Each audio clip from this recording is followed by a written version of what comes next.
Boa noite, Sérgio. Tudo bom, querido? É um prazer falar com você. Ô, Sinara, boa noite. Prazer é todo meu de falar com você e com todos aí que estão assistindo a chat aí do Revista Fórum. Muito legal estar aqui com você. Estou rindo Estamos aqui muito aqui dos comentando. seus comentários e das pessoas falando aí da Tropa Viagra. Essa live aqui é muito divertido, pessoal. A gente se diverte bastante. O mote aqui do nosso programa, Sérgio, é indignação e humor, sabe? A gente se indigna, mas também a gente dá risada, que senão não aguenta, né? Sem dúvida. Eu acho que é uma coisa muito típica do brasileiro também, né? A gente consegue rir das nossas desgraças, o que não é ruim. É verdade. Olha só, eu queria mostrar primeiro a capa do livro que o Sérgio está lançando. Coloca a capa do livro dele aí, por favor, Gui.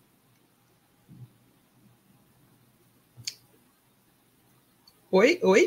Olha aí. Decaído, a história do capitão do BOPE, Adriano da Nóbrega, e suas ligações com a máfia do jogo, a milícia e o clã Bolsonaro, né? Esse Adriano da Nóbrega é um personagem que caiu na boca do povo, né? Podemos dizer que o Adriano caiu na boca do povo e ele foi morto lá na Bahia, numa emboscada da polícia, em 2020. Né?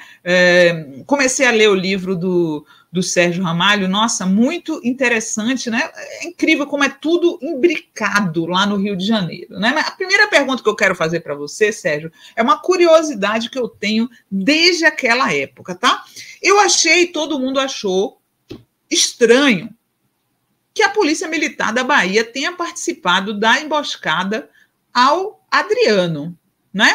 Inclusive, na época, o governador, que era do PT, né, e continua sendo do PT, na época era Rui Costa, falou que não sabia da operação. Né? Como é que isso aconteceu? Como é que fizeram essa operação com a participação da Polícia Militar da Bahia sem que o governador soubesse? Olha, eu lembro disso, eu acho difícil. Na verdade, eu acho que ele acaba até falando contra o próprio governo dele, né? Tinham 70 homens do Batalhão de Operações Especiais da Bahia nesse cerco, que usou drone, que usou equipamentos tecnológicos. Então, assim, dizer que desconhecia é um tanto complicado. O Adriano tinha, em 2019, quando teve o cerco a ele, de fato, e foi feita, a prisão dele foi decretada, e foi decretada numa operação com o nome curioso de Intocáveis, porque, né? Ele era um ex-PM, um ex-capitão da PM, expulso em 2014 já por relações suspeitas de relação com crimes ligados à máfia do jogo aqui no Rio de Janeiro. Então, o nome dessa operação já me chama muito a atenção, o nome da Operação Intocáveis, e ela foi para a rua faltando praticamente 2 meses para completar 1 ano da execução de Marielle Franco, da vereadora do PSOL aqui no Rio de Janeiro. O Adriano ele passou incólume por praticamente 2 décadas, embora já fosse conhecido como matador de aluguel desde 2008. E aí eu fui fazendo essa pesquisa, né? Na verdade, esse era um personagem que cruzou com a minha vida de repórter, e em algumas ocasiões, eu ainda trabalhando em redação do Jornal Dia, depois no Jornal O Globo, e no Jornal O Globo eu tive uma peculiaridade, na verdade, em 2012, eu fui alertado por um delegado do Rio de Janeiro, de que o Disque Denúncia havia recebido um relato de que teria acontecido uma reunião de bicheiros em Angra dos Reis, Luizinho Drummond, a casa dele em Angra dos Reis, com Ailton Scafura e o Adriano. E nesse período dessa reunião que foi relatada, os 3 estavam foragidos, inclusive o capitão Adriano, mesmo sendo capitão. E essa reunião seria para decidir a contratação de um grupo que me mataria, ou seja, naquela época, em 2012, o Adriano, então capitão da PM, oficial, Sim. Capitão da PM, já negociava essas questões de mortes a soldo, né? Ele já era ali uma liderança dentro de um grupo que acabou conhecido como Escritório do Crime, aqui no Rio de Janeiro. Isso em 2012, na época que isso veio à tona para a gente, né? Eu fui informado pela delegacia, e aí nós avisamos a direção do jornal. Na época eu estava no Globo, eu fiquei afastado por quase 3 meses. Foi instaurada uma investigação que não resultou em nada, como a maior parte das investigações que envolvem esses pistoleiros aqui do Rio de Janeiro.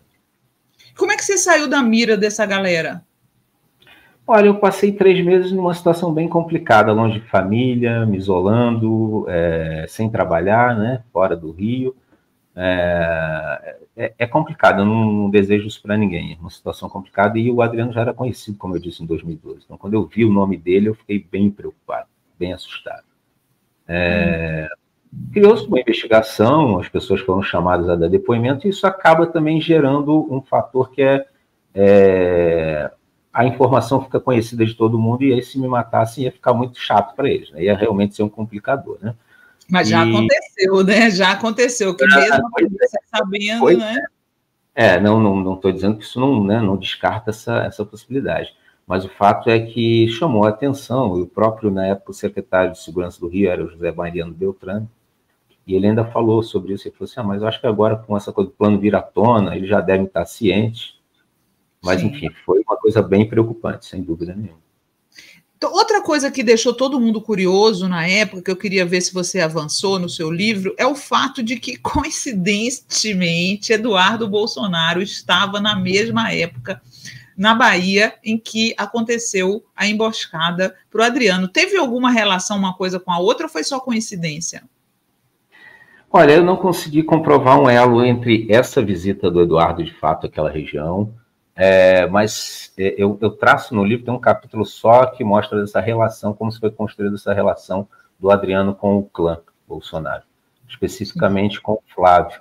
O Flávio tinha acabado de ser eleito, a primeira eleição dele para deputado estadual, ele tinha 21 anos à época, era um estudante de direito na Cândido Mendes, no centro do Rio de Janeiro, perto até do antigo prédio da Alerj, que é um prédio muito bonito ali no centro do Rio, um prédio antigo, Palácio Tiradentes.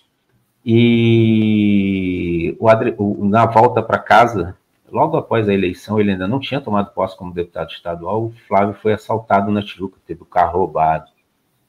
O Adriano tinha sido afastado do BOPE há pouco tempo, já por conta de suspeitas de ligação com essa relação de jogo, máfia de jogo. Eu não chamo de contravenção é um crime muito pequenininho, né? Na verdade, esses grupos, eles se associam, praticam crimes muito graves, inclusive execuções. Então, o Adriano, ele tinha sido afastado do BOPE, já por conta desse perfil dele, indisciplinado, já tinha alguns problemas, e conhece o Flávio na delegacia. E o Flávio tinha ido à delegacia com o Queiroz, personagem muito conhecido, Fabrício, né? Queiroz também.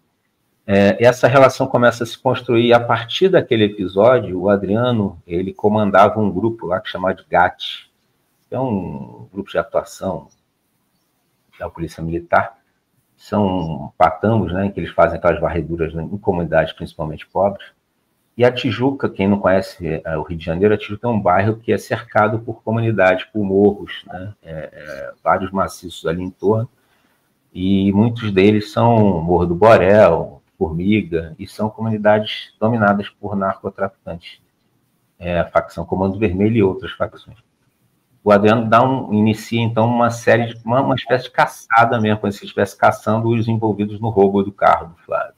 E aí ele se envolve em mortes de suspeitos, que eles chamavam aqui de autos de resistência, né? Essa morte. E aí culmina, na verdade, ele participando, o grupo dele participa do sequestro do filho do Isaías do Borel, uma dos chefes do Comando Vermelho ali naquela região ali. Isso acaba incendiando a Tijuca, né? Começa a acontecer uma série de episódios de troca de tiro na Conde de Bonfim, em áreas muito populosas, áreas populosas e muito adensadas ali daquela região, que é uma região de comércio grande e tal. Isso cria um problema imenso para aquela região. Então, assim, a relação deles se constrói a partir desse episódio, né? Então, assim, quando eu escuto os bolsonaros dizendo, a gente não conhecia, ele era um herói, como a gente já ouviu várias vezes Jair Bolsonaro dizer isso, o próprio Flávio. A gente conhecia por conta dessa relação que a gente tem do reduto eleitoral deles, ter uma base praticamente de policiais, militares e ex-militares, né? Mas, na verdade, não é bem isso. Ele já tinha uma relação que se constrói a partir de 2002, por aí, 2001, que é quando o Flávio tem essa primeira eleição.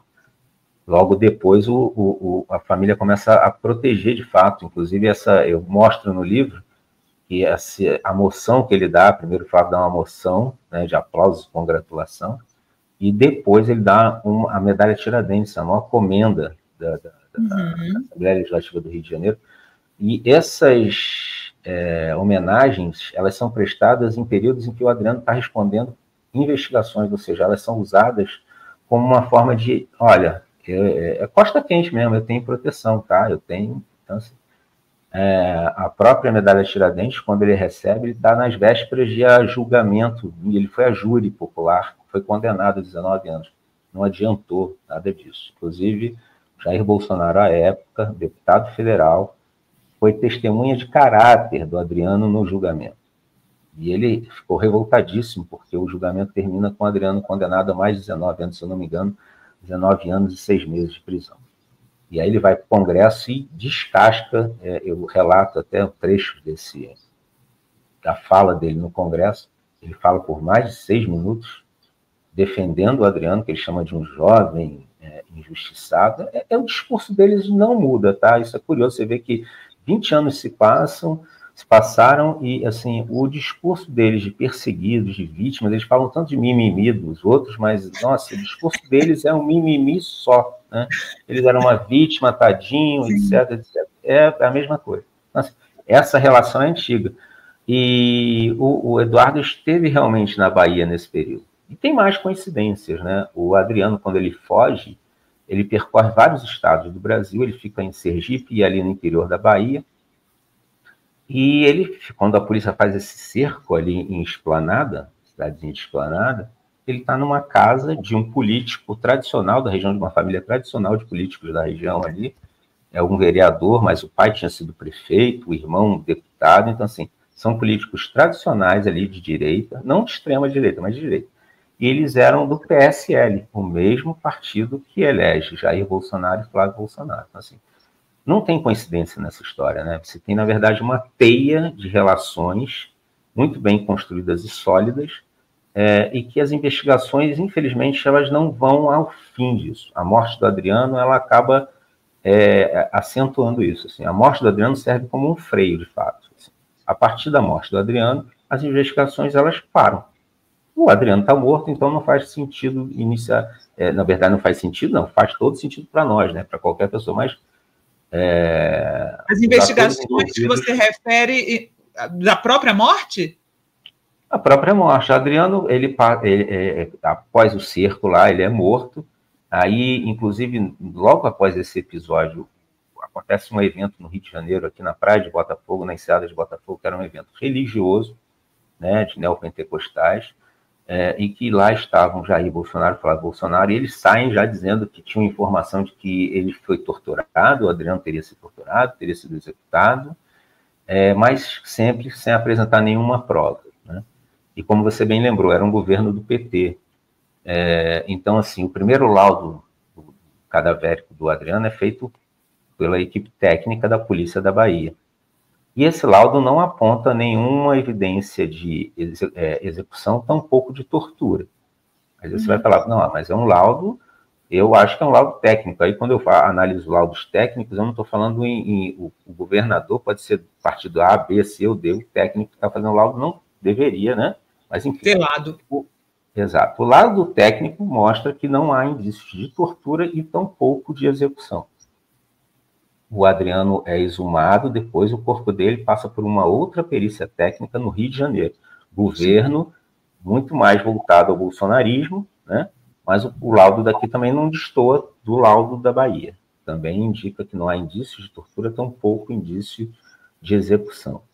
Mas se você me perguntar o seguinte, o Adriano estava cercado numa casa, numa área rural, ou seja, não havia risco nenhum a pessoas próximas, né? Ele estava dentro de um imóvel, como eu disse, de um político do PSL, que era o partido do presidente.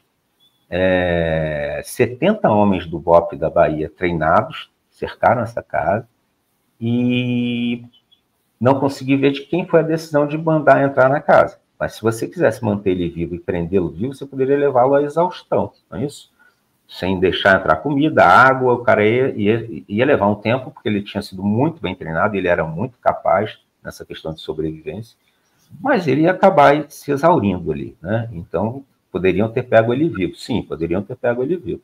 A opção de entrar na casa e eu não consegui ir além, porque é isso, é uma troca de informação que um diz que o governador não sabia, o outro não sabia disso, mas ninguém diz quem deu a ordem para entrar na casa. Fato que entraram na casa, e quando eles entram na casa, eles jogam aquelas bombas de efeito, luz e som, como eles chamam, ou seja, faz um barulho danado, ilumina tudo, aquilo deixa as pessoas atordoadas, e por mais que o Adriano fosse treinado, né, para situações de limite, ele já vinha numa batida de fuga há mais de 300, ele estava 383 dias foragido. Então, assim, e óbvio que ele teve momentos de muita tranquilidade, inclusive na Costa do Sauípe, onde ele passou o Réveillon, mas ele teve momentos em que o cerco se fechou, ele teve que se esconder no mato, dormir no mato, enfim. Então, assim, era um processo muito complicado e ele poderia ter sido pego vivo, o que poderia ajudar muito, né, a gente elucidar muitos dos crimes aqui do Rio de Janeiro. Por que ele estava sendo procurado exatamente? Explica aí para a gente. Quando ele teve a prisão decretada, foi por conta da relação com a milícia que atuava em Rio das Pedras, que é uma comunidade do Rio de Janeiro, às margens da Lagoa de Jacarepaguá, ali na franja ali do maciço. O bolsonarismo também é acusado de ter relações com a milícia de Rio das Pedras, né? Essa é outra coincidência entre eles, né? Tem muita coincidência, nossa. Eles têm uma relação, bom, tanto o pai quanto o filho, aí no caso Jair e Flávio, defenderam, e você só botar no Google aí que você vai abrir eles defendendo abertamente a milícia ali na região. Eles diziam que eram policiais que se agrupavam para se defender contra o mal dos traficantes. Curiosamente, Rio das Pedras é uma comunidade onde essa relação paramilitar desses grupos que a gente acabou chamando de milícia, né? Mas essas organizações criminosas paramilitares, elas têm ali uma raiz muito profunda, começa muito tempo atrás, antes dessa coisa se disseminar no Rio de Janeiro. Rio das Pedras já tinha essa relação com esses grupos, já tinha um domínio ali de policiais, ex-policiais, e sempre muito bem relacionados com pessoas da política. Ali teve um chefe da milícia ali que chamava Félix Tostes, era inspetor da Polícia Civil, e era alotado no gabinete do chefe da Polícia Civil à época. Eu conto isso no livro. E esse cara acabou executado. E aí foi o que acabou culminando numa briga interna lá do grupo. E aí é quando o Adriano chega em Rio das Pedras. Os relatos, as investigações indicam que o Adriano é chamado, contratado pelo grupo que lá estava, para eliminar o Nadinho de Rio das Pedras, que era um vereador. Eu conto isso no livro, né, que além de Marielle, esse grupo que eu costumo chamar de um consórcio, eu acho que o Escritório do Crime é mais um consórcio de criminosos, né, muito bem treinados com o dinheiro pago por nós, né, pelo cidadão do Rio de Janeiro. Muitos deles são oriundos da Polícia Militar, alguns da Tropa de Elite, que é o Batalhão de Operações Especiais, ou seja, pessoas muito bem treinadas, né, e que acabam usando esse treinamento em prol do crime, não do combate ao crime. Olha só, outra coisa, você começa a contar logo no começo do seu livro que uma das últimas coisas que o Adriano fez em vida foi tentar falar com Flávio, né? E aí ele fala a tal história do cara da casa de vidro, né? O cara que todo mundo associou ao Bolsonaro. Quem você acha que era esse cara da casa de vidro que ele se refere? Olha, as evidências são muito complicadas, né? Assim, o cara da casa de vidro é citado dentro de uma investigação e é curioso. Assim, o Adriano volta à tona, ele submerge a partir da expulsão dele em 2014, e aí ele passa a fazer o que o pessoal aqui nos subterrâneos do crime do Rio de Janeiro, né, chamam de clínica geral, ou seja, ele passa a operar em tudo quanto é área, execução, jogo, segurança para donos de área de território, essa coisa toda. Extorsão, né, que essas milícias praticam muito comumente, né, do comerciante, essa foi para a venda da segurança. E essa relação do Adriano com esse grupo de Rio das Pedras é mais ou menos como onde catapulta o Adriano para a chefia desse grupo que vem a se chamar depois de Escritório do Crime, né? Esse consórcio de matadores. Então, horas eles trabalham juntos ou não. Eu mostro no livro que esse grupo teria, pelo menos, participado de outras 3 execuções de políticos antes de Marielle, né? Um deles é esse vereador, o Nadim de Rio das Pedras, que foi eleito, a base eleitoral dele era Rio das Pedras. Ele, na última eleição, ele não conseguiu se reeleger, e aí é quando ele é executado. Tem uma peculiaridade até. Esse grupo dos 3 mortos antes de Marielle, todos os 3 tinham perdido o mandato, ou seja, eles não estavam no exercício do mandato. Marielle foi a única que estava, de fato, no exercício do mandato como vereadora. O que mostra muito do racismo, do preconceito, da misoginia desse grupo, né? Ela era uma mulher negra, oriunda de comunidade, né? E você vê que havia uma certa preocupação em relação aos outros alvos.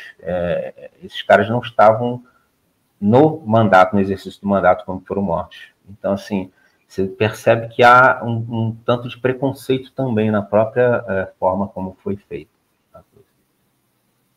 Olha só, tem uma história que foi o motorista da viúva quem delatou o Adriano, né?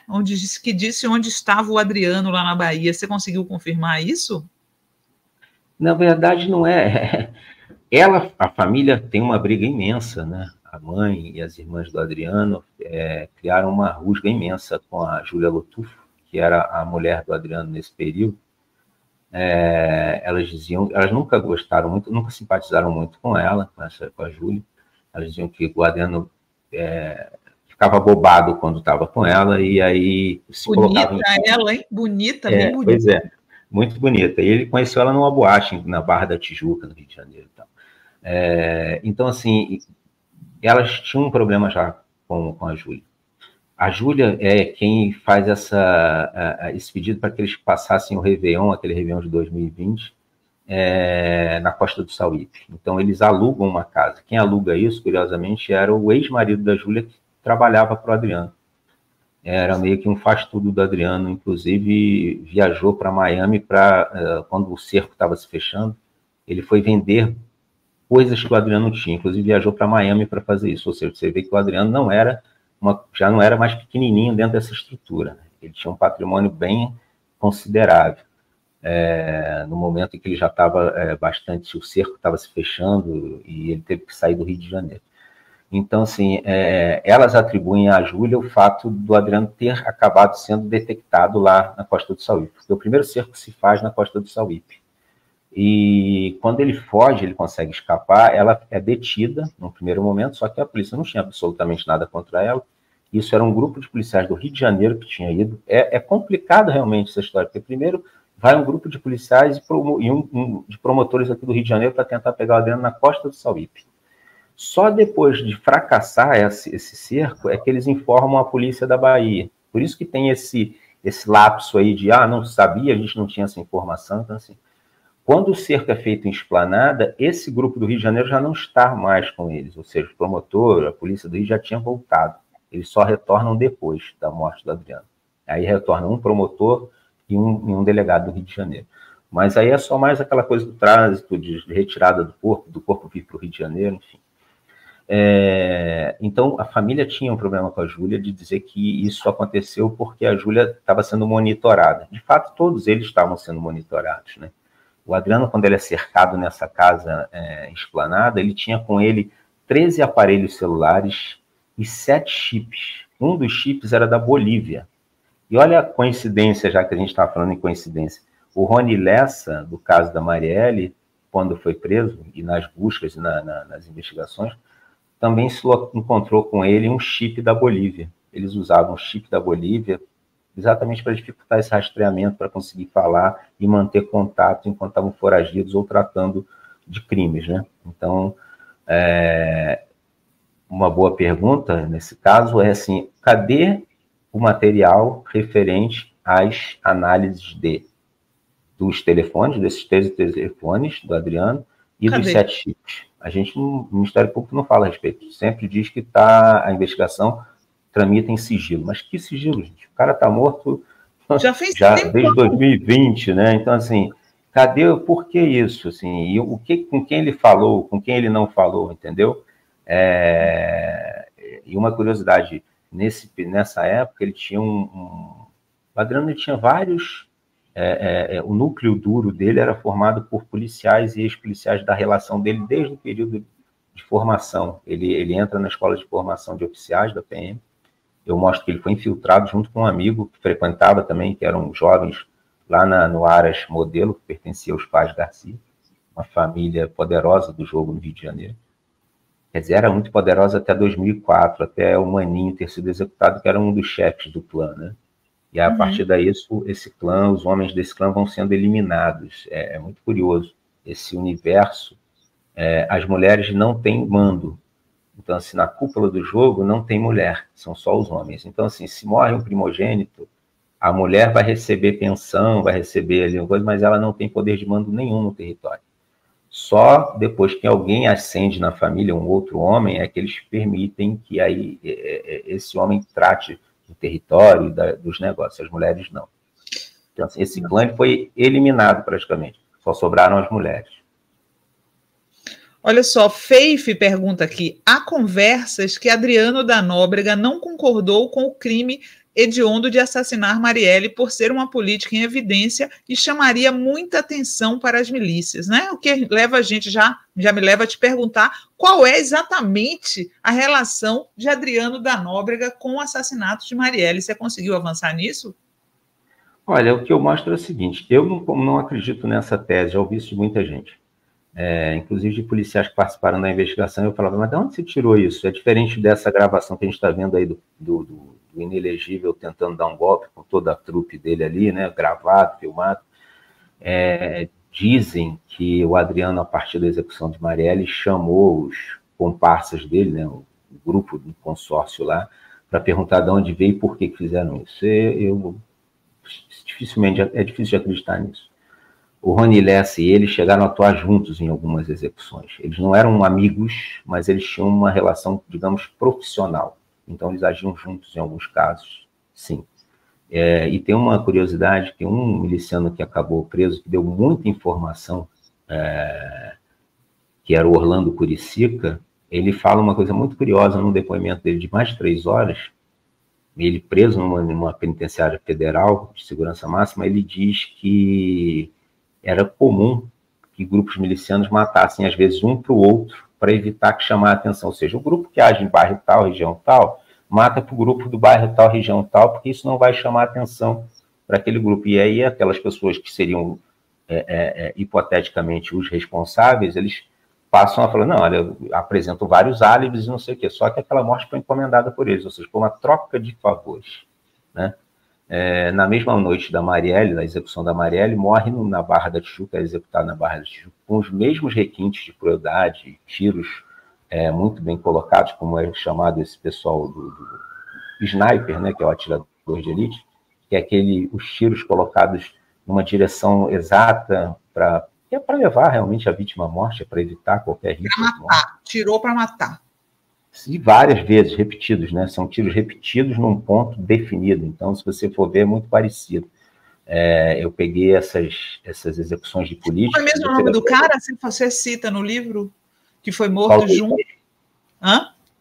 O Marcelo Diotti. Na noite da Marielle, 2 horas depois, a Marielle foi assassinada no Estácio, 2 horas depois, não chega a ser nem 2 horas, mas um pouquinho, na Barra da Tijuca, é assassinado o Marcelo Diotti. Marcelo Diotti já tinha tido problemas com Rony Lessa, porque ele foi entrando numa área do Rony Lessa. Marcelo Diotti também tinha envolvimento com jogo, com maquininha, com milícia, e começa a entrar na área do Gardenia Azul, que era uma área que tinha uma influência do Rony Lessa, do grupo do Rony Lessa. Então, assim, é muito claro para mim, as evidências indicam que há uma relação. Não é coincidência que na mesma noite 2 pessoas que foram executadas tinham alguma questão com esses caras, né, com esse grupo especificamente. Aí você vai perguntar, mas Marielle, por que exatamente? O Diotti, ele inclusive chegou a participar de um plano para tentar matar o Adriano antes. Ele já estava ocupando aquela região ali próxima, que a Gardenia Azul é próxima de Rio das Pedras. Tudo ali em Jacarepaguá, ali naquela franja ali da Barra da Tijuca. Então, já existia um histórico entre eles. E ele estava entrando numa área onde o Rony Lessa tinha influência, ou seja, aí dizer que um não sabia da outra morte, que isso acontece com uma diferença de tempo de 2 horas, sabe? Sabe, eu acho que é aquela história assim, desconfiar da nossa inteligência, né? Acho que chega a ser um absurdo. Você acha que... Qual é a sua opinião sobre esse suposto resultado, né? Flávio Dino já disse que não é verdade que foi apontado. Saiu na imprensa, mas não é real ainda, que ainda está em segredo de justiça, que foi apontarem o Domingos Brazão como mandante do assassinato da Marielle. Você acha que existem mesmo indícios contra esse Brazão? Olha, o nome do Brazão veio à tona pela primeira vez em 2019 ainda, na esteira daquela investigação paralela que foi solicitada pela Raquel Dodge, então Procuradora-Geral da República. Né? O Rio de Janeiro está vivendo uma situação muito complexa, havia muita cobrança internacional, inclusive, né, de quem mandou matar a Marielle, até hoje a pergunta está no ar, e surgiu naquela época uma narrativa que apontava para um vereador, Marcelo Siciliano, e para essa figura que eu acabei de citar, que era o Orlando Curicica, também um ex-PM. Não tem um caso isso, é muito raro se pegar no Rio de Janeiro casos de repercussão que não tem envolvido pelo menos um policial ou um ex-policial. É impressionante isso. Ou seja, a gente paga para treinar esses caras para depois eles se tornarem bandidos. Então, assim, foi ali que surgiu a primeira vez o nome Domingos Brazão, porque, segundo o entendimento ali daquela investigação da Polícia Federal à época, o grupo do Domingos Brazão teria sido responsável pela criação dessa narrativa falsa. Quando você cria essa questão assim, por que esse interesse de criar uma narrativa falsa? Para desviar a atenção da investigação, né? Seria, então, para desviar a atenção dele, do grupo dele, do próprio Brazão? Então, assim, é complicado. A gente escuta falar sempre isso, desde 2019, ou seja, não é novidade nenhuma o nome do Domingos Brazão vir à tona nisso. A dificuldade está em conseguir os elementos e eles apresentarem as provas, por que e o que ele teria envolvimento e qual é a relação dele nessa construção. Qual o motivo, né, que ele teria, né, para matar a Marielle? Porque o pessoal que estava incomodado com a questão dela estar mexendo na violência policial, na questão da milícia, né, tinha motivo para matá-la, né? Mas qual é a relação disso tudo com esse Brazão, com esse Adriano? Tem muita coisa para se esclarecer aí ainda, né, Sérgio? Tem, o que eu mostro no livro é que, assim, os indicativos é que, e nesses outros crimes que eu cito, tirando o Ari Brum, o primeiro, os outros dois, tanto o Nadinho quanto o do outro vereador, que era o Alberto Salles, tinham um componente que era a disputa de território, disputas por terra, disputa fundiária, inclusive com disputa com ação judicial, por conta de terreno naquela área ali. Aquela região ali de Barra da Tijuca, Recreio, Jacarepaguá, foi uma região onde teve muita grilagem de terra, né? Então, disputas de terra ali levaram a muitas mortes. Então, assim, eu acho que esse pode ser um dos motivadores, tá? E no caso da Marielle, eu acredito ainda que tenha um outro viés também propriamente político, né? A Marielle tinha participado, não direto, assim, ela não era uma figura central na CPI das milícias, ela era uma das assessoras do Marcelo Freixo, então, presidente da CPI. Mas ela acabou se tornando, ela era muito carismática, quem conheceu a Marielle, ela era muito carismática, então ela vinha ganhando muita projeção. Talvez a preocupação em que ela se tornasse um Freixo no futuro, entendeu? Então, assim, e para mandar de qualquer forma um recado para ele. Existe, inclusive, a história de que Marielle estava ameaçando o Flávio de se tornar senador, que ela poderia se tornar senadora. Já escutei, sim, essa história de que ela poderia ter saído candidata ao Senado naquele período. Ela realmente era bastante carismática. Quem conheceu Marielle, ela bonita, né? Bonita. Ela era impressionante. A primeira eleição dela, ela teve uma votação bastante expressiva para a Câmara de Vereadores.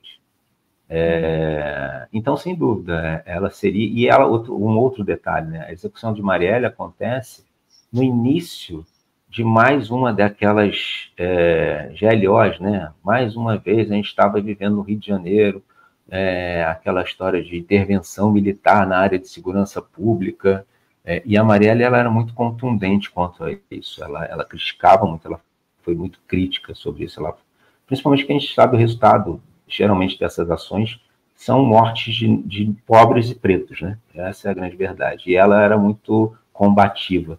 E ela fez muitas críticas, duras críticas, sobre isso. Um fato, e que não pode se questionar, agora, então, você está falando da questão do aparelhamento da BIM, né, o SNI dos Bolsonaro, essa família tem uma preocupação visível e latente com relação às investigações do caso Marielle, desde o início. Se você for lembrar também, essa família foi uma das poucas famílias de políticos que, em momento algum, lamentou a morte de uma colega. Podia ter diferenças ideológicas, mas, em momento algum, eles lamentaram a morte dela. Atrapalhou como pôde, né? Essa família atrapalhou como pôde, né? Eu lembro que logo no começo o delegado descobre que o filho do Bolsonaro namorou a filha do Rony Lessa, e aí o Bolsonaro, ele comeu metade do condomínio, não sei o quê, e aí esse delegado que descobre isso, eles mandam para a Itália. E tem aquela história também do porteiro, né? O porteiro do Vivendas da Barra, quando o Elcio Queiroz, que acaba denunciado pelo Ministério Público como quem dirige o carro na execução de Marielle, ele foi lá no portão do Vivendas, e é aquela história de ligar para a casa do Jair ou para a casa do Carlos, fica aquela coisa não muito esclarecida, né? O Jornal Nacional chegou a noticiar isso à época. O Ministério Público fez uma perícia relâmpago no equipamento, e o próprio presidente da República à época disse que o filho, então o vereador Carlos, textualmente isso, está tudo gravado, foi lá e pegou na portaria o equipamento da entrada. Gente, por que isso? Você não deve absolutamente nada, você não tem nada. Por que você vai buscar o equipamento? Imagina eu descer do prédio e pegar a mesa lá da portaria de todo o negócio. Não, eu vou levar para o meu apartamento e vou mexer ali, porque vocês querem armar alguma coisa contra mim. Então, assim, e o porteiro sumiu, tá? Tentei localizar esse porteiro morou um período em Rio das Pedras, estaria morando na Gardênia, como eu disse, são áreas muito próximas, né? Comunidades pobres, e que acaba absorvendo essa mão de obra que trabalha na Barra da Tijuca, porteiro, essa galera toda mora ali muito pertinho, até para evitar custos maiores de transporte, né? Então, assim, não consegui localizar esse porteiro, né? E aí você procura o Ministério Público e ninguém fala, não, está em segredo de justiça. Quando esse segredo de justiça, na verdade, serve só para ocultar e dificultar o nosso acesso como profissional de imprensa, né? Porque não vai além. Você está em segredo de justiça. Está em segredo de justiça, o caso já vai fazer 6 anos, né? Agora, em março, são 6 anos da morte de Marielle. O Rony sequer foi... Não tem data ainda para o julgamento do Rony Lessa, que foi denunciado como executor. Se a gente pegar aquela peça, a denúncia ela é fragilíssima, muito frágil. Eu costumo dizer isso, os promotores, tem gente que eu conheço que fica revoltada, mas assim, a verdade é que o Rony Lessa só foi mantido preso, porque durante a operação ali em que prendem o Elcio, eles descobrem numa das casas que o Rony usava, uma casa de um amigo dele que ele usava, tinham 100 fuzis desmontados lá. E aí isso é que o mantém preso até hoje, porque se você for analisar o conjunto probatório no caso da Marielle, é muito frágil, muito frágil. Agora, a gente viu primeiro no início desse ano a história da delação do Elcio, dizendo que não, o Rony estava lá sim, foi o Rony que atirou. Mas uma coisa que eu costumo dizer, e a gente acaba comemorando como jornalista, né, a gente deveria exigir mais, né, da polícia, das polícias civil, policial judiciária, que tem que tocar as investigações, né, e dos próprios Ministérios Públicos do Estado e do Federal, um pouco mais de informação técnica, né? Essa coisa só de delação, sabe? Delação, ela pode ser... Parece que eles não investigam, né? Eu também falo isso sempre, Sérgio. Pega aqui uma delação, filmes, né? A gente vê uma delação... A gente vê perícia, a gente vê não sei o quê. Parece que aqui no Brasil não existe investigação, não existe polícia científica, gente. Que é isso? O follow the money, né? Que a gente só escuta falar... Uma vez eu fui fazer uma matéria na Folha sobre uma gangue famosa lá em São Paulo, chamava Gangue da Batida. A Gangue da Batida, que eles davam uma batidinha no carro de uma mulher e aí assaltavam, levavam ela para o caixa eletrônico. Eles fizeram esse assalto aí. Aí eu fui fazer uma matéria tipo aquelas matérias investigativas policiais, e aí eu cheguei lá no DENARC, em São Paulo, e aí o cara falou assim, a gente fez o reconhecimento, né? Botou os caras, igual nos filmes, gente, botou um cara do lado do outro para poder a pessoa reconhecer. Só que nos filmes tem um espelho, né? Onde a pessoa não é vista. Sabe como era lá no DENARC? Era um buraco na parede que o cara tinha furado, o policial tinha furado, e aí a pessoa olhava para esse buraco, eu achei tão amador. Em alguns lugares eles faziam isso no buraco da fechadura, então assim, é muito mais amador ainda, né? Então, Nossa Senhora! E vamos combinar, Sinara, numa situação dessa, em que a pessoa, por exemplo, uma mulher já é vítima de uma violência, batem no carro dela, depois pegam ela, levam ela para um caixa eletrônico, ela passa por uma série de barbaridades, aí vão pegar essa pessoa e vão colocar num lugar, a gente sabe como é que funciona, assim, e vai falar assim, identifica ali no meio daquelas pessoas ali. Sabe, é de um absurdo. Medo, né? E nesse caso específico que a gente está falando de movimentações financeiras grandes. O Rony Lessa morava no mesmo condomínio do Jair Bolsonaro, do filho dele. Como é que um ex-PM reformado, com salário de pouco mais de 6 mil reais, morava numa casa duplex na beira da praia, na Barra da Tijuca do Rio de Janeiro, gente? Né? Ele tinha uma Land Rover, o carro dele. Então, assim, vamos seguir esse dinheiro, gente. Onde é que veio, de onde vai? Se pagaram para ele matar a Marielle, onde é que foi esse dinheiro? Isso foi em cash, foi pagamento cash. Mas se fizesse rastreamentos, o Adriano, quando ele morre, existe uma briga pelo espólio dele até hoje. O Adriano, uma das pessoas ligadas a ele, que é o Orelha, esse sargento PM, que permaneceu na PM até ser executado. Ele foi executado. Quando ele foi morto, o promotor falou que tinha fortes indícios de queima de arquivo, mas era evidente. Ele era, no período do cerco mais fechado contra o Adriano, ele era o que mantinha contatos quase que diários com o Adriano. Então, é óbvio que ele era um arquivo imenso. O Adriano tenta, por ele, falar com o Flávio, eu conto isso no livro, né? O Flávio ignora, é uma marca do clã também, né? Quando a situação complica, eles ignoram os aliados, eles meio que abandonam os aliados. Então, assim, o Adriano, depois da morte do Adriano, esse Orelha, que era conhecido como Orelha, o Adriano mesmo que botou o apelido nele, negociou 500 mil, meio milhão em cabeça de gado, que era do Adriano. Como é que pode isso, gente? Então, assim, seguir o dinheiro é o básico numa situação dessa. Você quer aprovar uma relação de político pagando para matar, eliminar desafetos ou não, ou pagando para eliminar alguém que esteja causando prejuízo para ele em algum outro negócio, porque a verdade é a seguinte, o Adriano, a partir digamos, da especialidade dele de pistolagem, ele amplia o leque dele de atividades legais e ilegais. Ele começa a investir em outras coisas. Então, assim, ele era um empreendedor até, né? Se a gente for o linguajar de hoje, gosta de falar muito do empreendedor, ele era um empreendedor, tanto no mundo do crime quanto no legal, até porque todos eles precisam fazer isso, né? Eles precisam lavar essa grana que eles ganham. Olha só, a gente já está aqui esgotando o nosso tempo. Deixa eu só te fazer uma última pergunta aqui. Como é que como você define o assassinato do Adriano? Foi uma queima de arquivo?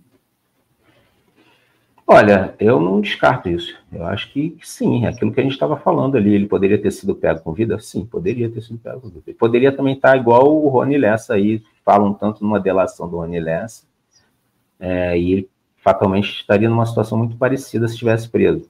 Muita gente cobrando uma delação dele, talvez ele fizesse até uma delação, ou não. O Adriano tinha um leque de relações muito amplo, né? Eram os Bolsonaro, eram outros políticos. O Adriano criou um modelo quase que de pirâmide para essas construções ilegais lá naquela região ali. Eu falo isso no livro. Aqueles prédios que ergueram em Rio das Pedras, na Muzema, eram tudo ilegal. Tanto que caíram alguns prédios depois, né? Na verdade, isso gerou mais comoção ali, porque essa atividade de construção ilegal de prédios se tornou hoje uma das principais fontes de renda para esses grupos paramilitares no Rio de Janeiro. Já foi lá atrás o transporte alternativo, Kombi, essa coisa. Hoje são esses prédios. A Prefeitura do Rio vem fazendo um trabalho até muito, muito corajoso de derrubar esses prédios. Já derrubaram muitos prédios lá naquela região ali. Então, assim, mas é difícil, você não vê esse enfrentamento. O Adriano, como eu disse, assim, ele já tinha alcançado dentro dessa estrutura alguns andares acima, né? Alguns degraus acima, assim, numa escala de poder ali, de força e de própria amealhar dinheiro, né? Mas ele era uma engrenagem, tanto que já foi substituído. Então, assim, e esse grupo continua operando. Não vai ficar escritório do crime, não vão ficar chamando de escritório do crime, mas a gente continua tendo policiais, ex-policiais envolvidos em execuções. A gente teve agora, recentemente, uma policial morta aqui no Rio de Janeiro por policiais, também com essa coisa de milícia. Dizem, não tem a ver com milícia, pelo amor de Deus, né? Infelizmente, a gente está chegando ao final aqui da nossa entrevista. Como todo mundo que vem aqui no nosso programão, o Sérgio também trouxe uma dica cultural para vocês. Coloca aí, Gui, a dica cultural. É uma série chamada Sky Rojo, que está na Netflix. Nunca tinha ouvido falar. Por que você está indicando essa série para a galera, Sérgio? Conta aí para gente. Eu sou um aficionado por série, eu vejo tudo, né? E tenho gostado muito do que eu tenho visto de produção espanhola. Essa daí tem uma pegada, assim, um pouco Tarantino, mas o tema me chama muita atenção, que é a questão do tráfico humano. Ela fala do tráfico humano. Então, é um grupo que explora mulheres que são mantidas escravizadas, né? Aquela história de pegar o passaporte, reter o passaporte e começar a fazer dívida, e a mulher passa o dia tendo relações sexuais com vários para tentar pagar uma dívida que vira rocambolesca essa dívida. E aí eles fogem um pouco, não se apega, o tema é esse, tá? Mas aí tem uma relação de três das jovens que são mantidas como escravas sexuais. Elas conseguem fugir, aí tem uma caçada, e aí tem um pouco meio Tarantino, assim, muito tiro, sangue, essa coisa toda. Mas é muito interessante por esse ponto de vista, essa coisa das mulheres sendo levadas para a Europa, a base é a Espanha, inclusive. Aliás, a história é real, né? Acontece muito, né? Envolvendo exatamente, você retém o passaporte das mulheres, e as mulheres começam a ter que fazer não sei quantos programas por dia, e tudo é cobrado, da alimentação, do lugar onde ela dorme, tudo é cobrado. Ou seja, então elas estão trabalhando como escravas, e essas dívidas não são pagas, né? E é exatamente isso, se desenvolve a partir disso. É longa, e eu comecei a ver, gostei muito, eu sou meio de maratonar. Eu terminei de assistir ela ontem. Quando você mandou a mensagem perguntando, me veio logo na cabeça. Assim. Tá falando aqui que é dos mesmos criadores de Casa de Papel, né? Sim, é um grupo muito bom. É por isso que eu estou falando assim, tem uma produção hoje audiovisual espanhola muito boa mesmo. Esse aí eu achei muito interessante. Gui, coloca de novo a capa do livro do Sérgio Ramalho para o pessoal ver Decaído, a história do Adriano da Nóbrega. Se vocês estiverem interessados, saiu pela editora Matrix, está em todas as livrarias, na Amazon, vocês encontram em todos os lugares. Decaído, a história do capitão do BOPE, Adriano da Nóbrega, e suas ligações com a máfia do jogo, a milícia e o clã Bolsonaro. Sérgio, foi um prazer enorme conversar com você. Volte sempre, viu? É só me convidar. O prazer foi todo meu. Obrigado a todos vocês. Tchau, querido. Bom final de semana, bom carnaval para você. Para todos nós. Bom carnaval.